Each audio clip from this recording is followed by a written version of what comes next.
Hello friends, আমি আজকে unboxing করতে চলেছি UTL gamma plus 12 volt inverter. এটা হচ্ছে সোলার পিসিইউ একটা, এর মধ্যে 40 ampere solar MPPT charge controller আছে। তো আমি এটা অ্যামাজন থেকে কিনে পারচেস করেছি। তো আমি এটা আনবক্সিং করছি আজকে। খুব সুন্দর প্যাকেজিংয়ের মধ্যে রয়েছে এটা।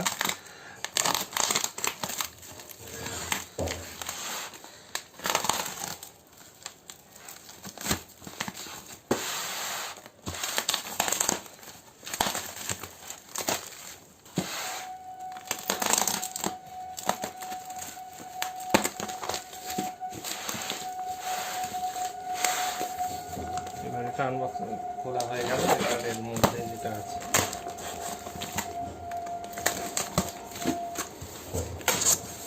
তো দেখতে পাচ্ছেন, মেন যে বক্সটা সেটা আসলো, কিন্তু এবার মেন বক্সটা বের করার জন্য এর মধ্যে তো কার্ডবোর্ড দেওয়া আছে ফর সেফটি পারপাস। যেহেতু এইগুলো ফ্লাইটে আসে, অনেক দূর থেকে আসে এবং এগুলোকে ছুঁড়ে ছুঁড়ে দেওয়া হয়। দুটো দেখতে পাচ্ছেন খুব সুন্দর প্যাকেজিং। এটা হচ্ছে প্লাই দেওয়া রয়েছে।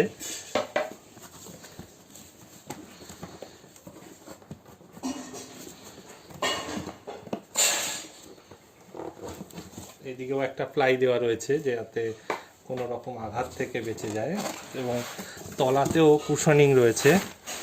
এবার এটাকে আমি বার করব। স্ট্যান্ডে লেগে গেল একটু।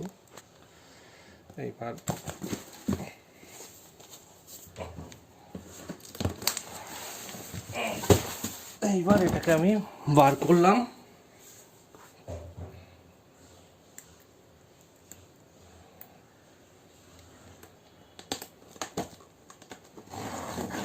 তো আমি এর আগে আপনাদের দেখিয়েছিলাম যে ছোট একটা ডিসি সেটআপ সোলারের। তো এবার আমার একটা ইচ্ছা আছে একটু লার্জ স্কেলে, যার মধ্যে আমি 500 ওয়াটের সোলার প্যানেল ইনস্টল করব।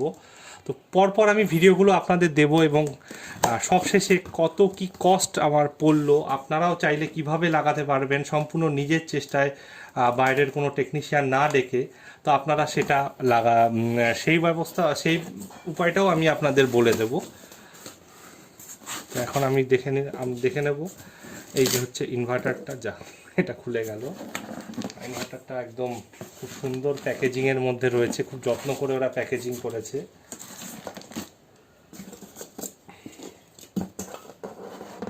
অনেক কুশনিং আছে যাতে কোনো রকম ক্ষতিগ্রস্ত না হয় ইনভার্টার।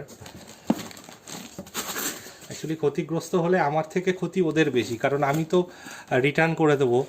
কোনো ড্যামেজ থাকলে ওদের সেটা রিটার্নটা অ্যাকসেপ্ট করতে হবে, অনেক ঝামেলা আছে তাদের। এইবার আসল যে,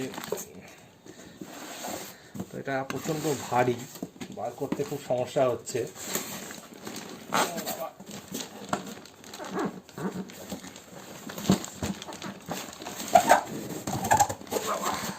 অনেক ভারী, এটা কি করে বার করবো বুঝতে পারছি না। মনে হচ্ছে উল্টে দিতে হবে।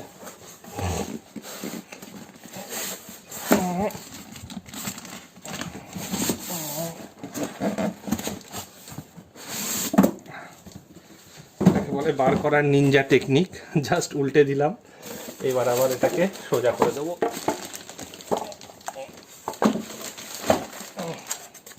এটা হচ্ছে UTL gamma plus solar inverter.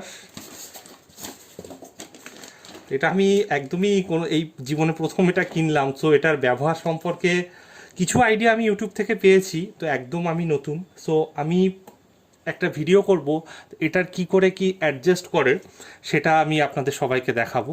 আর ওভারঅল একটা আমি আপনাদের ওভারভিউ দিয়ে দিই।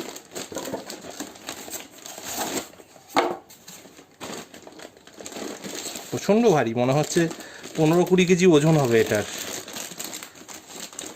এর পেছন দিকে দেখা যাচ্ছে যে এটা হচ্ছে মেন্স কানেকশান। আর এটা হচ্ছে ব্যাটারির এটা হচ্ছে নেগেটিভ ব্যাটারি, আর এটা হচ্ছে ব্যাটারির পজিটিভ। আর এখান থেকে হচ্ছে সোলার প্যানেলের কানেকশান এইখান থেকে। আর এটা হচ্ছে এসি ফিউজ রয়েছে এখানে, আর ডিসি ফিউজটা এর ভেতরে রয়েছে। আর কি আছে দেখবো এর মধ্যে। এর মধ্যে একটা ওয়ারেন্টি কার্ড রয়েছে,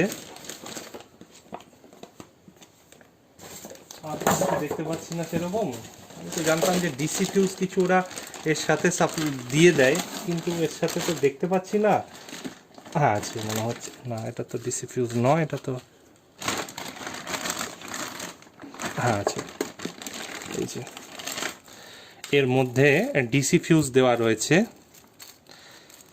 একটা দুটো তিনটে দেওয়া রয়েছে ডিসি ফিউজ, বাট এসি ফিউজটা দেখতে পাচ্ছি না। এসি ফিউজ হয়তো দেয়া নেই এর মধ্যে, কিন্তু আমি অনেকের ভিডিওতে দেখেছি এর মধ্যে এসি ফিউজ দেওয়া থাকে। এর মধ্যে কিছু ইউজার ম্যানুয়াল দেওয়া আছে যে কী করে এটাকে ইউজ করা যাবে, সেই প্রসেসটা দেওয়া আছে। তো আমি নেক্সট ভিডিওতে আপনাদের দেখাবো যে এটা কি করে আমি সেট করছি, আপনাদের পুরোপুরি দেখাবো যে কিভাবে কি সেট করতে হয়, সেটা আপনাদের কাছে তুলে ধরবো।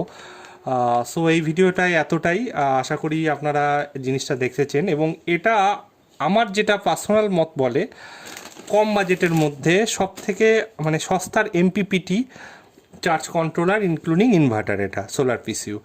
এরপরে যেগুলো আছে সেগুলো মোটামুটি 14-15 হাজার টাকার উপরে হয়। স্মার্ট অনের আছে। তো আপনারা চাইলে এটার সাথে হাইয়েস্ট 1000 ওয়াট অর্থাৎ 1 কিলো ওয়াটের আপনারা সোলার প্যানেল ইউজ করতে পারেন। আর এটা 800 কেভিএ সম্ভবত, এটা 1000 কেভিএ, কিন্তু এটা 800 কেভিএ পর্যন্ত, 800 ওয়াট পর্যন্ত লোড চালানো যাবে। অর্থাৎ আপনি চাইলে ফ্রিজ চালাতে পারেন, এসি টেসি চলবে না এতে, আর সব কিছু বন্ধ করে হাফ হর্স পাওয়ারের পাম্প চালাতে পারেন। সো এই ভিডিওটা এতটাই, এবং পরপর আমি যে ভিডিওগুলো দেব সোলার প্যানেল রিলেটেড এবং কি করে আপনারা ইনস্টল করবেন সোলার প্যানেল, সব কিছু আমি দেব। কিছু ইকুইপমেন্ট আমি পরের ভিডিওতে দেখাবো, যেমন MC4 কানেক্টার, টি কানেক্টার MC4-এর সব কিছু আমি কিনেছি, ডিসি ওয়্যার কিনেছি, সাথে কিনেছি হচ্ছে ডিসি MCB কিনেছি, সেগুলো সব আমি আপনাদের পরের ভিডিওতে দেখাবো। সো আজকে এই পর্যন্তই। ভিডিওটি ভালো লাগলে একটা লাইক দেবেন, আর আমার সাথে থাকবেন। আগামী দিনে এই রকম ভিডিও আরও আমি আপনাদের দেবো, যাতে কিভাবে ইনস্টল করতে হয়, আপনাকে যাতে বাড়িতে নিজেই ইনস্টল করতে পারেন, কোনো রকম টেকনিশিয়ান আপনাকে ডাকতে হবে না। সো ভিডিওটা দেখার জন্য ধন্যবাদ। এই পর্যন্তই।